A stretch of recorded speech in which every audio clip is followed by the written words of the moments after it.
I just fell in love with nature, period. And so I was really fortunate. I think this career found me.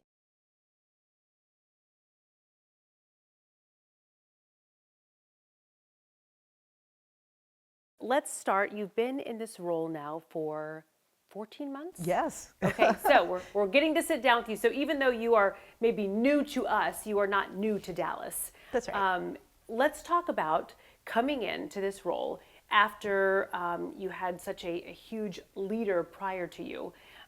What has this been like over the last year? Your feet are wet officially now. They are. And like they say with any long-term leader, like you're filling those big shoes. So I obviously I was very aware of filling those shoes when I first got here. And thankfully I had known the former CEO for many years, admired the path of her career. She has built a beautiful botanical garden here in the city of Dallas, which is one of the top 10 botanical gardens in the United States. And that's according to our annual operating budget, so we're quite large, which is good. And so it's a little intimidating, I'm not gonna lie, I've known her a long time, but I've been in public gardens for a long time, and I think I was the perfect choice for the search committee to say, she's it. I also have some Dallas roots. I went to SMU, and my grandparents lived here. And so I was really excited to circle back to Texas after all these years. It's the perfect fit. Let's talk about your background when you mentioned, what you've done prior to this. I'd love to know. So when I got out of SMU, I went back to New York City, and I just did a 10-year career in advertising and marketing at some of the big companies. And my marriage at the time took me to Atlanta, and I fell into public gardens at the time as a volunteer. And I loved it so much. I grew up in 40 acres myself, and so if I wasn't helping my father trim the apple orchard or rake the leaves or whatever he had us doing every weekend, I just fell in love with nature, period. And so I was really fortunate. I think this career found me. And Atlanta Botanical Garden at the time was I kind of slid in from being a volunteer to being full-time, and that was 22 years ago. I'm not sure most people would say I started as a volunteer, now here I am in Dallas as the CEO, but that means you have a true passion. Definitely. Okay, Definitely. wow. So when it comes to getting here and now being in this role, there's been a lot of things that you're overseeing besides just being passionate about what we get to look at every day. What has that been like stepping in now, looking at the budget? We're going to be talking about the strategic plan. Yes. What has impressed you the most? What has surprised you the most? Oh, that's a great question.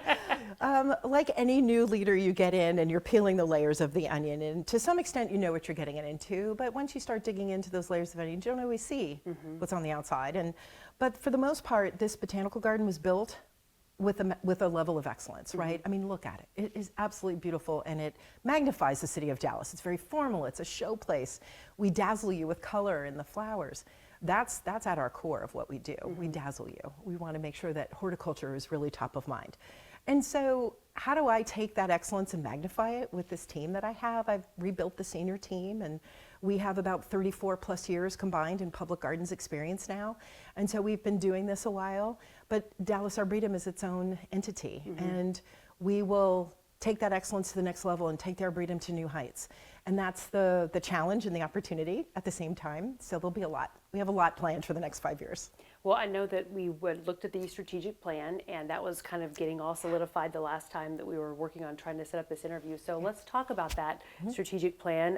What are your top three, I guess we'll go with three, strategic priorities that you have for the Dallas Arboretum? Sure. Well, we'll talk about the strategic plan first. Okay. So there hadn't been one in a long time. And so I knew my role was to come in and get the board behind me and doing one, right? Because I can't operate without one as a CEO. I think it's very important. You don't put it in a drawer and say goodbye. Right. Right. So it's a 5-year strategic plan, and we birthed it in 9 months.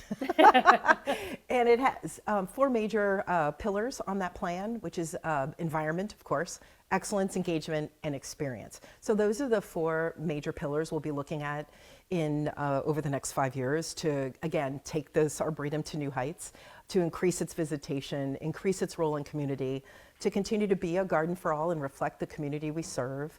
And so much more. More programs, bring back Dale Chihuly. We have dreams, Kara. I know, and this is, I've told you, one of my favorite places, or maybe my most favorite place. I'm definitely, when it comes to this location, it's a breath of fresh air every time you come here. I don't care if it's raining out or if, you've got fresh tulips in the ground.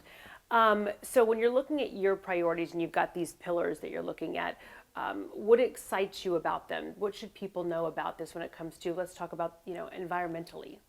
So environmentally, we want to increase the level of horticulture here that already exists. Okay. So more color, more texture, more designed gardens, right? In our strategic plan, we've talked about the need for a new master plan. Pretty much everything was built out from the original 2001 master plan, which is fantastic. So now we're going to go into another master planning phase in about 2 years, which will give us a 20-year outlook on how we continue to grow the grounds here at the Arboretum. For example, we could dream about having one of the largest conservatories in the world. Why not? If our stakeholders agree and our board agrees and we can raise the money for it, should we do that? And have this beautiful tropical wonder under glass, right? A lot of major American cities and around the world have that too. So that's one way to enhance horticulture. And we've, there are a lot of gardens here that could use some refurbishment that have been here for a long time. So we're looking at how to renovate those and bring back some dazzle and some wow to those gardens. So we want you to be wowed when you're here. We want you to just say, I can't believe this is the most beautiful place in Dallas, the most beautiful place in Texas. So that's one of them, in environment. Well, and I'm thinking about, you're right, when you think about 2001, in my mind, it wasn't that long ago, but it was, you're talking almost 25 years. How long does it take to get something, you made a comment before we started about this being a museum in a way of like of flowers and trees, and you don't think about it like that, but it takes time to get it to a place where we're at now. That's right. We're a living museum of plants, right? You could also say trees. Okay. Because we are the Arboretum, right? And that's all about trees and having a healthy canopy and educating the public on the different trees you can grow here in Dallas. Yeah, it's very important to have that outlook. So. And that will take time then, but. Yeah, it could take 10 years. Okay. It depends on, we do the master plan with a top renowned landscape architect anywhere in the world, right? We don't know who we'll pick yet. Okay. It'll be a significant investment on the Arboretum's part to do that. Then we work with a bunch of stakeholders to decide like what the Arboretum can't live without. One thing I'd like to see is us grow our horticulture campus. It's not in the shape it should be for a world-class institution, we'll say it that way. But wouldn't it be great if the public could also see what we call the horticulture campus, or lack of a better term, back of house, where mission is made, where the plants are grown, where everything happens. We could do classes back there. We could have tours back there. And that's where all of our gardeners and horticulturists work. That's where everything starts. And so it's important to invest in that. And it's kind of been back of house for a long time, so we want to bring it to the forefront. Well, that makes sense. I think especially now at the age of social media, people like to see how things are made, what's going on behind the scenes. Everybody wants to see that sort of a thing, so that makes complete sense. Absolutely. And you mentioned about people wanting to see that. The visitor, the member, they want new experiences, new things. So when you're looking at keeping people coming with the staples that you have year after year, going from those and new experiences, what do you see happening? We'll keep our iconic festivals that we're so well known for. So that starts with blooms, goes into autumn with the Pumpkin Village, and ends with Holiday at the Arboretum. We'll probably reimagine Holiday at the Arboretum here in the next 2 years, right? Those 12 days of Christmas gazebos, as beautiful as they are, they're at the end of their lifespan. So my job, and why this job can be so creative and strategically, how do we get more audiences to come with some newly reimagined holiday? So that's on the docket. So that could be new. And we're also introducing an orchid festival. So in February, we're starting a new weekend dedicated to orchids, which is one of the most favorite flowers that anyone loves, and they think they can't take care of them, but if you ignore them, it's actually better for them, right? So we're bringing in orchids, and we're also bringing back the summer blockbuster exhibition. So we just mentioned bringing back Chihuly, which was here in 2012, but we're also bringing the art of Hans Slonim next year, which is going to be a big debut. He's a very famous American artist who has never worked in sculpture until now. So we'll have giant bunnies, birds, and butterflies. So that'll be very exciting. We'll do more shows. We've got a 5-year plan for that. So we'll help. The summer will now become more of a shoulder season for us. So that's exciting.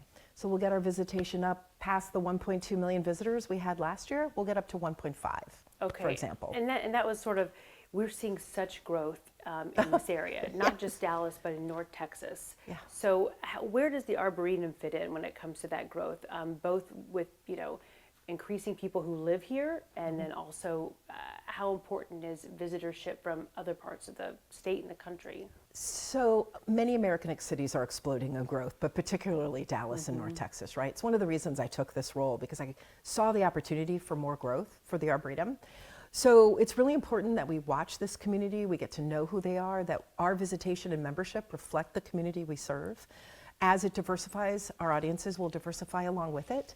And we have a lot of different ways that we can do that without getting too technical and too in the weeds. Right. But I came from being a chief marketing officer, so I love to analyze market data. And we have a great audience here so far. We are reflecting the audience of the Dallas-Fort Worth area, which is 55% non-white. We're 53% non-white. So that's really a good place to start. And so we'll just keep watching as Gen Z gets older, as more tech comes into the northern sector, how can they support the Dallas Arboretum, watch our programs and our selection of programs. It is a constantly moving chess game, I guess, is what you could say, with what to do. But people come to reflect in nature and feel human again, and that's what the Dallas Arboretum can do. We help curate memories for generations, and we want it to be here for generations to come. So, I mean, when I think about all the people that, like, this is a particular destination every year for their family photos, or I see a lot of young ladies here who have got their quinceañera dresses on, weddings. Absolutely. I mean, I think you have events here continuous. I mean, we do. Weddings and things like that all the time. There's no off season for you all in that sense. No, January is the only time we can take a little breath, you know, but then we go straight back into it, right? And we're so grateful for that. We want to have diverse programs. We have to earn money too. We still are try to operate with a business mindset while keeping mission bottom line is sort of our big mantra. But it is so joyous to see the quinceañeras and to see the photo shoots and to see the proposals and the first time parents walking around with their baby and it's exciting. We want generations to grow up here, and they have already. You know, we're almost 45 years old now, so we should be on that third generation pretty easily. Yeah, I was going to say, absolutely. I want to get back, I skipped over this, but I want to talk about your leadership style and your approach. I know that obviously you have the experience and you feel like this was a good fit, but what is it about your leadership style that you feel like your team understands and that will help you really meet these expectations you've set for yourself and the Arboretum? Well, thank you for asking that question. And I've learned over time, I believe kindness breeds success, period. Try to be as kind and humble a leader as you can and make sure everyone is as successful as you can be, because if they are, then you are. I am here as a CEO to provide the resources my teams need to be successful. So I'm always listening. What do you need? What can I get you? What do you need? I look at our mission, which we just changed, by the way. It was a fairly long mission. It was wordy? Yeah, it was a little wordy. It's okay. That's the way they did it. That's the way they rolled, 40 years ago. So we decided, again, with stakeholder input and with the board, we are now a garden for all that enriches lives through beauty, connections, and learning, right? So I've always been attracted to beauty, always. I've loved flowers since I was a little girl, and I love nature, and I grew up in it. Learning, I feel like I never stop learning. So I really feel like my personal edict falls in line with this mission so well. And connecting. I've always been a connector. I love to connect the dots with people and with organizations and with industry. So I think I fit the mission really well, and I think that we've got a team that can really bring it to life moving forward. Well, you mentioned learning, which I love because I'm a huge fan of your children's area. Yes. What children's area? Center? Children's garden. Garden, thank you, children's garden. And you were telling me a little bit about some of the changes as far as pricing was concerned and things like that. I thought that was really interesting because this is a place where if you get your children excited about nature and beauty young, then again, that generational learning continues here. That imprint stays with you, right, for a long time. So the Children's Adventure Garden is going on its 11th year, so it's been around a decade. At the time it was built, and it still is the largest children's garden in a public garden in the United States. Wow. And we served this past year, we served 102,000 students. Oh my goodness. 102,000. Like for a public garden, that's a massive number. Okay. That's more the line of a museum of natural history, or, like the Perot Museum has more than 100,000 children. Thank you for the perspective. Yeah, so we do a great job getting the school kids here, and more than half of them are from Title I schools. We really focus on providing bus stipends and pay what you can and really work with the DISD and RISD to make all this happen. So we do so many classes over there. I can't keep track of all of them. It's wonderful. I know one has to do with a pickle, and you can create power out of a pickle.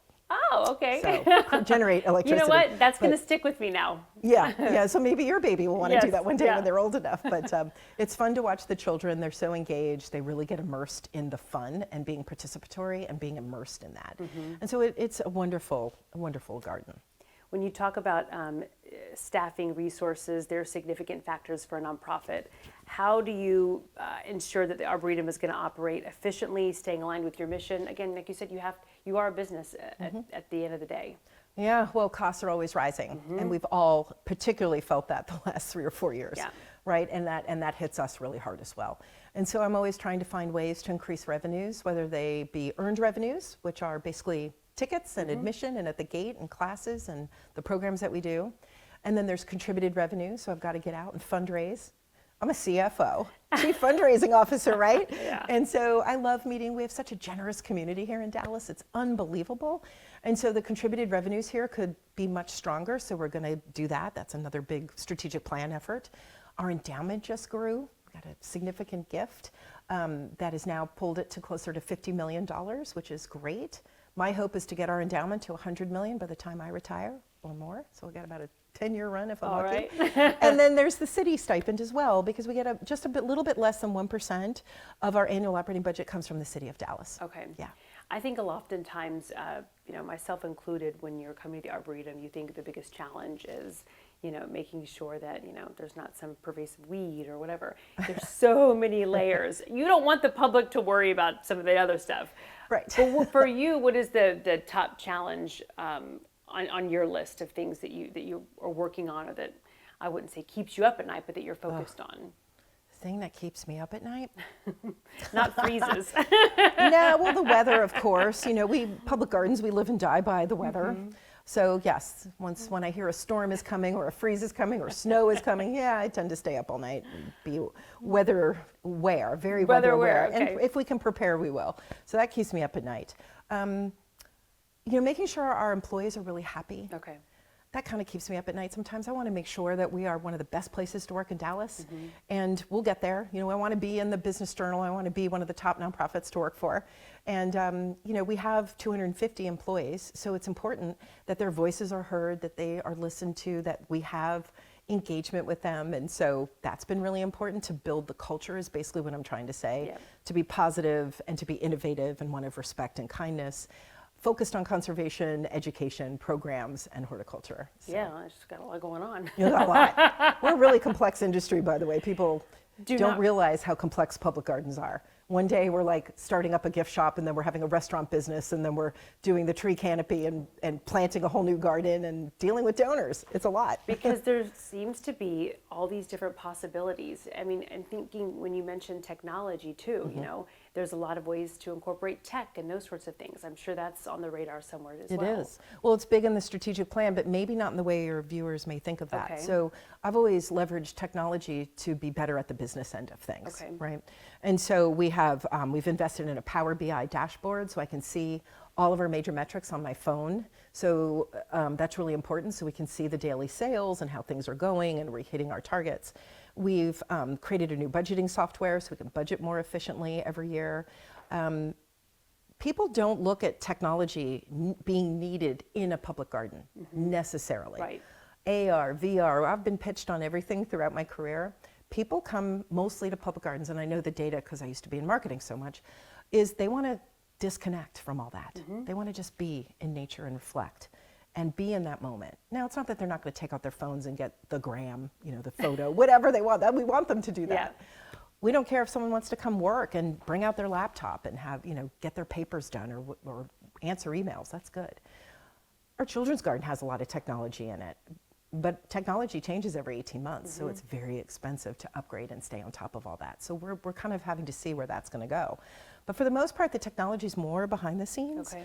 And maybe when you purchase your ticket, we have an amazing new website. We have all this great new software that makes it easy for you to park and to pay and do the good things that we have to do. Right. So. You forget about scanning your ticket, that you ordered beforehand. Should just be on those your sorts of phone. things. Exactly. Right. Okay. For people who have not been to the Arboretum or they haven't been in a while, what is your suggestion for a first time or a returning visitor that you're like, this is how I would go about it. This is what I tell my friends when they come into town. Well, we know people spend about 2 hours here because the data has shown us that. So hopefully you'll be prepared to stay that long. Okay. We have a wonderful restaurant on site, so you can be fed there, or you can go to one of our other cafes as well. So we got the food and beverage taken care of, and Check. you don't have to worry about that. Take in the views of White Rock Lake. This is one of the largest lakes in the city of Dallas. It's absolutely stunning. And we have lots of vistas where you can enjoy that. The Arboretum has a lot of places to sit and reflect that are really comfortable areas. So I've always loved that about the Arboretum. They're really good at finding places of respite among the flowers. We have an edible garden called A Tasteful Place that is really fun to find out where your food comes from. Because about, 1/3 of all the food we eat comes from plants, right? And so you just go have fun, be a kid again, Do you have a favorite event that you've over the past 14 months that you've been here that you were like, oh, that was my favorite thing to do this past year? Or I don't know if I never want to say favorite, but or how about one that you enjoyed more than maybe some others, or that you really got a lot of excitement out of? That pumpkin village in autumn at the Arboretum, no one does that in the United States. We do it better than anybody. You do. Yeah, we own it. There's a lot of pumpkin patches, and then there's like that on steroids. And then there's this, I get it. And so, this year we're going to do Mundo Mexico. So the whole pumpkin village will be revolved around the country of Mexico, celebrating its origins in different areas from Oaxaca to Jalisco to Acapulco and everything in between. And we're going to have these giant alajibres, the spirit animals that were made in Mexico. We're bringing those in, and they'll be part of the whole display. So get ready. It's going to be a big celebration. I can't wait to see that, because what did you guys have this past year? Was it like a rattlesnake or something? Oh, we had Texas Town, that was, right? Okay, and we had the giant rattlesnake. Huge. It was so cool, though. I took a picture in front of it. Very innovative, very creative, that team. One thing I always like to say in general is just make the public garden part of your lifestyle. Be a member. It's the best value in town. You get to come for free. And if you're paying general admission, then you've paid for a membership after 2 visits. So if you have it and you have the extra funds, what a great place to be able to come for free all year long. And this is a place where, like you mentioned, you have, was it 20% of your visitors are from out of state or tourists? out of Yes, tourists? so 3-hour drive market. Okay, but that says a lot that people from here keep coming here. We're a community asset, basically. If 80% of our annual visitation is local, that's a really good thing. So they do invest us as a community asset and make it part of their lifestyle, right? Just like you might walk your dog in the park every day. That's part of your lifestyle, and grab your coffee. We want you to think about the public garden in the same way, and the Dallas Arboretum.